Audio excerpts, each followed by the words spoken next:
Welcome to another episode of Healthy, Wealthy, and Wise Retirement Podcast, where certified financial planner Lauren Sherman shares thoughts on having a healthy mind, body, and spirit, an abundance of wealth inside portfolios and out, and lessons learned from clients and mentors over the years.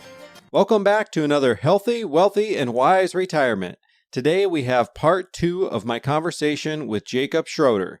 If you missed part 1, I encourage you to go back and have a listen to that one first. But with that said, I will give a quick recap to catch everyone up to speed. And this will be a refresher for everyone who already listened to part 1, because if we're being honest, 2 weeks is still a long time to remember everything. Our guest, Jacob Schroeder, wrote this article for Kiplinger magazine titled 5 Reasons You'll Blow Up Your Retirement Plan. Before jumping in, we learned a little about Jacob and his background and how he began writing about finances and retirement in the first place. Then we started into his article with reason number 1 of why you'll blow up your retirement plan, which was your retirement reality doesn't meet your retirement expectations. Reason number 2 we covered was you need a new identity. And we hit pause after covering reason number 3, which was you experience a health problem. In addition to covering each reason, Jacob also gives a few tips to prepare for each, which was great because no one wants to hear a bunch of problems without any solutions to address them. We will finish up today with reasons number 4 and 5, then have a couple of closing questions that you will want to stick around for. With that intro, let's dive into the second half of my conversation with Jacob Schroeder. So we'll move on to our last 2. Number 4 we have here is your life changes, but it doesn't just change in a big way. So what do you mean by this, and how can we prepare for this one? Yeah, what I'm referring there to is just major life events. I mean, certainly these things can happen at any time, but they can cause a dramatic change in retirement. These things could be like a divorce. There's a lot of older adults that are getting divorced these days. Can also be more tragic, like the loss of your spouse. And all of a sudden, the plans that you have for the future are just upended. I can actually give you a good example. I have a friend who told me a story about a family member who was running a business his entire life, and all his hours were going to that. All his energy was going to the business. Meanwhile, his wife loved to travel, and she kept on bugging him, look, let's go spend some time to travel. And his entire focus was on the business to make enough money for them to once they retire and travel around. Meanwhile, she would still travel, and she would just travel with friends or other family members until finally her husband made enough money from the business, was finally ready to sell it, and unfortunately she passed away. So he never got to experience that retirement dream of traveling with her. So all of a sudden their plans are just completely went poof up in smoke. Wow, yeah, that hits you like a ton of bricks when you frame it that way, that it all can be gone in the snap of a finger, and you're trying to maybe in that situation wait for the perfect opportunity to sell the business or wait for that perfect moment. Tomorrow's not guaranteed, though. Yeah, exactly. The tricky thing about life is it can change in an instant. As far as preparing for that, was there anything specific that comes to mind how to prepare for that one? Yeah, I mean, certainly it's hard.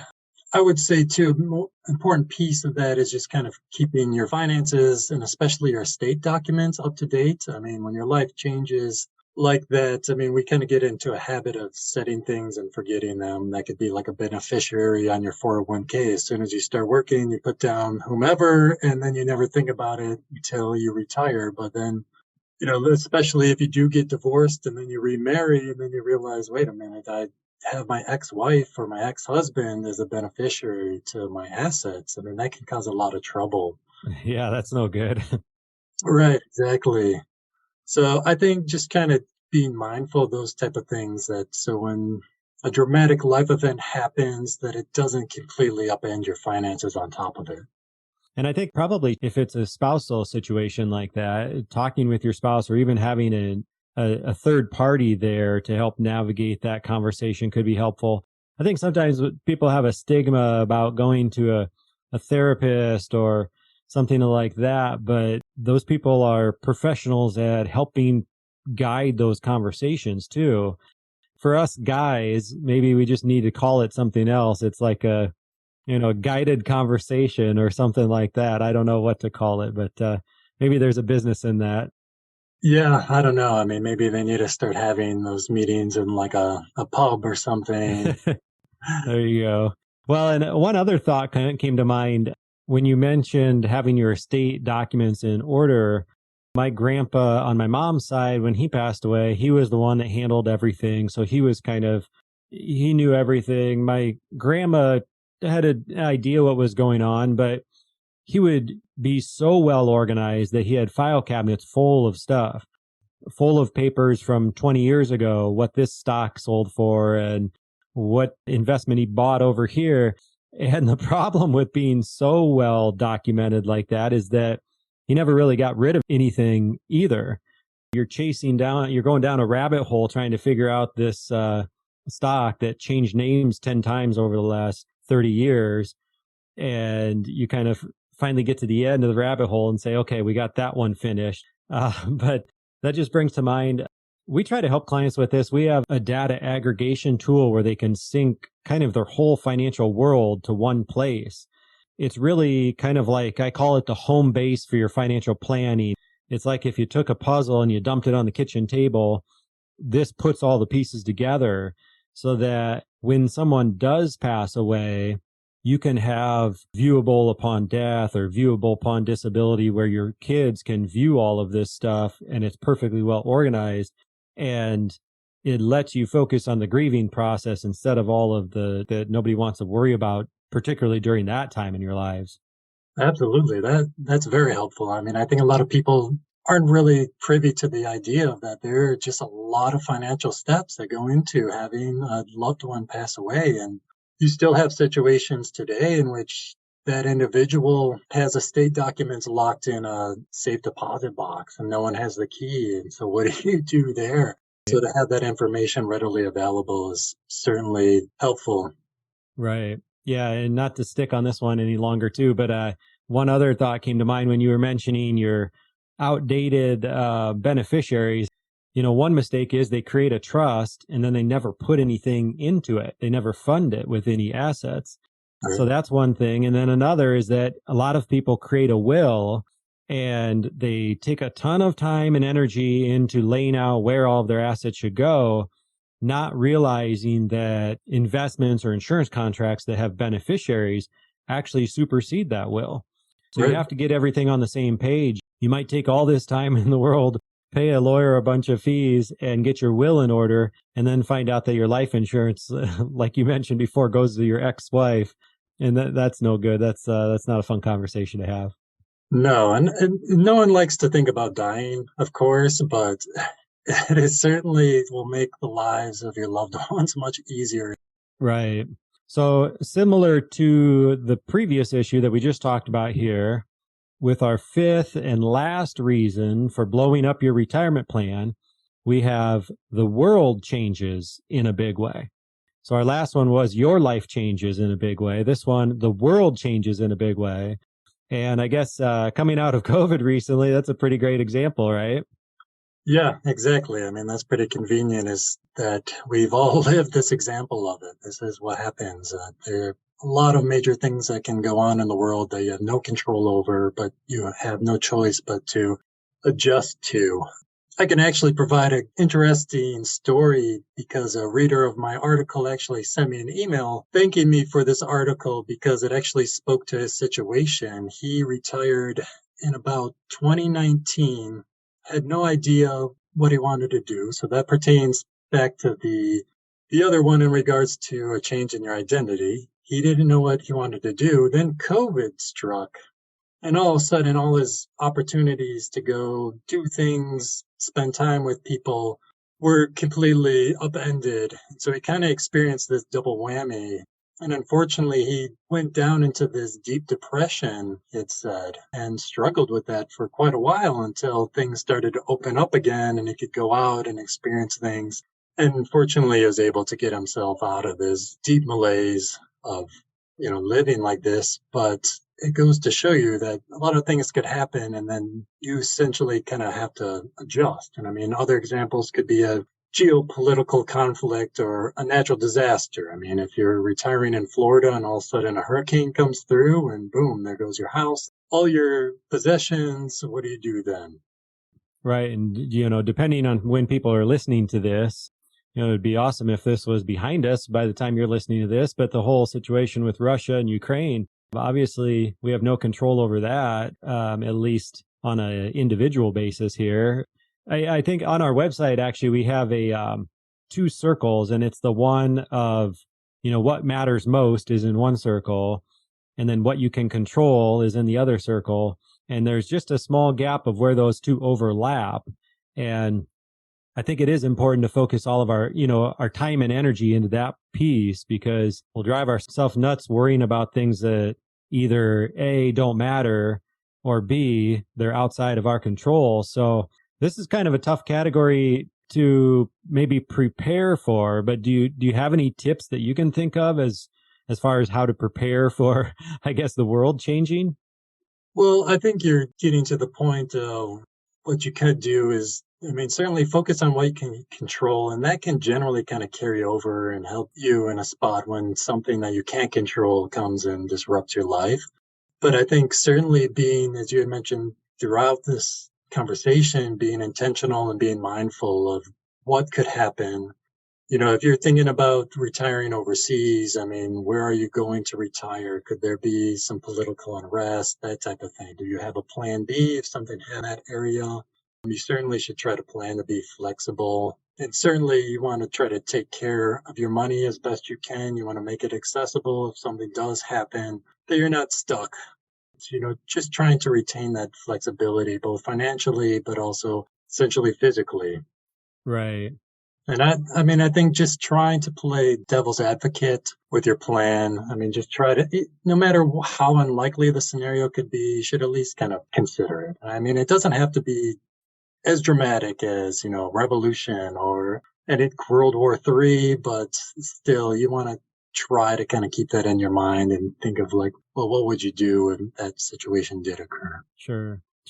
Well, and something you said hit home for me is just as simple as having a plan B and not getting absolutely married to your first plan, or maybe married is a poor choice of words, but just having some flexibility there. It reminds me too, just a couple of episodes, I quoted a book. I think it was back from the 90s. You might recognize the title, Who Moved My Cheese? Okay. Mm-hmm. And yeah, I think it's just when you're completely inflexible with your options, life's going to give you some problems because life doesn't work that way. Absolutely. Let's see. So you close up your article by posing the question, if life can be so uncertain, then why make a retirement plan in the first place? I would say that you still need a retirement plan because you need a starting point. You have to start from somewhere. A retirement plan will kind of force you to consider what you want life to look like, and then you can explore what's possible, and how can you actually make that a reality, at least the best that you can. And it can still, it just should be a living document, though. It's something that you can change when things do change in your life, so you can adjust better to those situations. And also, it gives you a good focus of your finances still, and to kind of see what the realistic possibilities are. And it might motivate you to do a little bit more. In my article with one of my favorite financial quotes out there, and it actually comes from the comedian Chris Rock.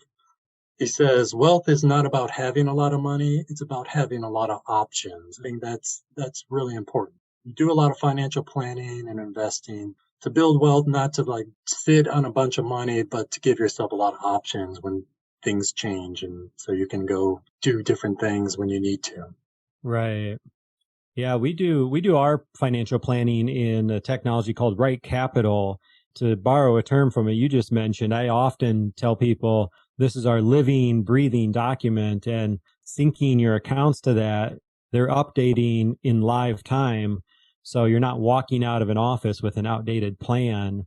I don't remember who said it, something along the lines of the plan is worthless, but the planning is invaluable. Right. Mm-hmm. And I think that's a good way to think about it. Yeah, absolutely. You're never going to really stop planning. I mean, there's always hopefully going to be a tomorrow for you. You have to kind of keep on evaluating your best option. So this next question I have for you, I don't know if you'll completely agree with or not. You'll have to tell me if this is an accurate portrayal. But I thought you seemed to kind of have a knack for finding a perspective that's maybe a little counterintuitive, or I guess a little more inquisitive than just the surface level, what others might see there. Is this kind of your way of just keeping the reading entertaining, or does this reflect your personality? What's behind that, or if you've put any thought into that? Well, I would say for one, there's a lot of writing that is all the same. I mean, it's live below your means, that type of thing. So certainly from a writing standpoint, I try to do something a little bit different where I can, but primarily it's just the fact that when it comes to money, there's a lot of rules of thumb and a lot of conventional wisdom, and it's not always accurate. I mean, a lot of it pertains to the fact that, personal finance is personal. It depends on the situation. So what I always try to do is dig into what studies and surveys show to see what is actually the reality behind everything. Try to provide a different perspective from what people conventionally think, because I think it's pretty interesting to take a different perspective, because that might apply to your personal life more so than just kind of what that conventional wisdom is. Yeah, that makes a lot of sense. Kind of wrapping up here a little bit, was there, what question did I maybe overlook that I should have asked you? No, that's kind of a goofy question, but anything that comes to mind? I guess the question would be, what am I planning for retirement? Something along those lines. I'm still a ways away from retirement, I would say. And I'm kind of taking that counterintuitive approach where I'm planning on working, at least hopefully, in a writing space throughout retirement. I mean, I have no intention of stopping as long as my health stays up. Yeah, I think that makes a lot of sense. You have a lot of flexibility there too, of you could always write from any location in the world. As long as you have your mind sharp and things like that, you'll have that ability. Yeah, but I guess the irony, though, is to talk about these changes that are beyond your control. I mean, just recently, there's all this talk about AI and AI being able to write for you. You have Google and Bing releasing products about that, and essentially people are using that to write their term papers in college now. And so there is that possibility that I might be out of a job because a robot has taken that, even though it's kind of that creative white collar type of position. But Yeah, I've heard a lot about Chat GPT. Is that something you've gone down that rabbit hole much of looking into that, or have you had it write anything for you? I've used it, and I think right now where it is it can be useful as a writer because it can help actually do some research for you or kind of look at things differently. You can actually put in what you have written about a particular topic, and you could prompt it to say, okay, is there something else that I'm overlooking, or can you think of a different perspective about this? And it will actually come up with like new sources, and you have to go through it to make sure that it's actually accurate, but Right. it actually can kind of help you with the research part of it. Yeah, that's interesting. I think it reminds me a little bit of years ago when the financial industry was a little bit disrupted with thinking like, oh, robo advisors are going to take over the industry. Really, I think there's always going to be that need for the human component, because you can have all the information in the world, but you're going to still need a human there to digest it and personalize it for different clients. And really what it's done is it's made our jobs, it's made us much more efficient and more accurate. So like what you were mentioning, how AI can help you write better, that's kind of the way I think of a lot of the technology in the financial world as well. Yeah, absolutely. And I think, coming from a financial standpoint, a computer can put together a financial plan for me, but there's going to be very personal questions that I'm going to have, and it's not going to be able to address those. And certainly it's not going to Right. address them in a way that really relates to me and helps give me confidence. Right. And even as I say that, I think it maybe would be a good fit for some, maybe the more like do-it-yourselfer type crowd, because they're planning to do it on their own anyways. So it could just be additionally helpful for them. But Sure. I think there's always going to be that subsect of people that they don't want to be the pilot. Maybe they don't even want to be the co-pilot. They just want someone to handle that. And they want to be a passenger that can offer their input, but they're not putting in the flight plans and flying the plane. Yeah, exactly. And I think what also a human financial advisor can provide is like that human perspective. It can provide some feedback as to, do I think this is a great goal for you? Do I think you're actually going to enjoy doing X, Y, Z? You can provide that human voice to that. Right. Well, let me zip through these. I'll recap our 5 reasons you'll blow up your retirement. So reason number 1, we had your retirement reality doesn't meet your retirement expectations. Second, we had you need a new identity. Third, you experience a health problem. Fourth, your life changes in a big way. And fifth, the world changes in a big way. Jacob, I really appreciate you coming on and chatting with our audience about this. I shared your article a few months ago, I think it was, about those 2 retirees that you mentioned, but I thought, hey, what better way to share this story than get you here to tell it yourself? Well, thank you for having me on. And certainly, again, thank you for reading. I really appreciate that. I mean, it's been a pleasure speaking with you. That will wrap things up for today. I hope you enjoyed our conversation, and if you'd like to connect with Jacob, you can find his article, his Substack where he writes a lot of additional content, and his social media all linked in the show notes. And be sure to subscribe to the podcast, because if you do, you'll get a notification as soon as our next episode comes out. And speaking of the next one, I'm really excited to share my interview with Gary Zimmerman, who created a platform called MaxMyInterest.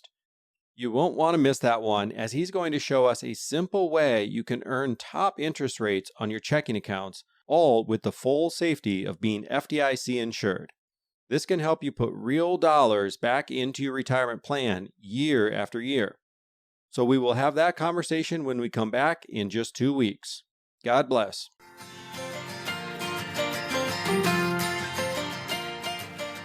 Thank you so much for listening and supporting this podcast. If you've enjoyed listening, we would love if you took a quick moment to leave an honest review. Of course, we're shooting for 5 stars, but if you have suggestions to improve the show, we would love to hear from you too.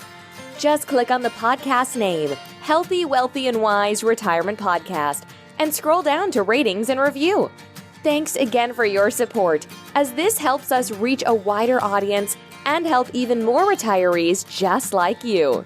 This podcast is for entertainment and informational purposes only and is not intended as a specific tax, legal, or investment advice. Lauren Sherman is a certified financial planner and co-owner of Integrity Wealth Management, an investment advisor serving retirees in search of their own healthy, wealthy, and wise retirement lifestyle.